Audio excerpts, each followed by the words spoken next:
আজকে হচ্ছে কি থার্ড সেমিস্টারের থার্ড এক্সাম, মানে লাস্ট এক্সাম। তো আমি এখানে রেডি হয়ে গেছি, আর বেরোনোর আগে দেখলাম মা এখানে পুজো করতে বসেছে, তাই ঠাকুরের তাপ নিয়ে নিলাম। আর এদিকে গোপু সোনাদেরকে দেখো মা দোলনায় দোলাচ্ছে কি সুন্দর দিয়ে। তারপর আমি বাড়ি থেকে বেরিয়ে যাই, আর বেরোনোর সময় দেখা হয় পুটু সোনার সাথে। ও আমাকে কত কথা বলছে দেখতেই পাচ্ছ।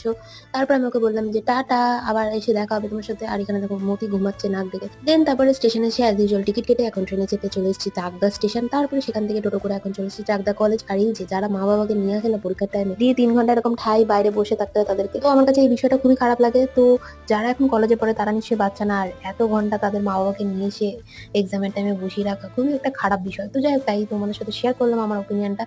আর দেখো তারপর আমাদের এক্সাম স্টার্ট হয়ে গেছিল, আর এক্সাম দিয়ে এখন আবার মধু চলে এসেছে স্টেশনের কাছে ফুচকা খেতে অ্যাজ ইউজুয়াল। তো ফুচকা খেলো, আর আজকে পরীক্ষাটা না আগের তুলনায় অনেকই ভালো গেছে। তো যাই হোক, তারপর আমি বাড়ি আসার সময় মিউ মোড় থেকে কিছু কিনে তারপর বাড়ি চলে এসেছি। আর বাড়ি এসে ফ্রেশ ট্রেশ হয়ে এখন এগুলোকে খুলছি, দেখতেই পেলে কি কি এনেছি। আর দিকে দেখো আমার কাণ্ড, মানে আমি নিজের নখ দিয়ে নিজের নাক কেটে ফেলেছি। তো চলো আজকের মতন বাই।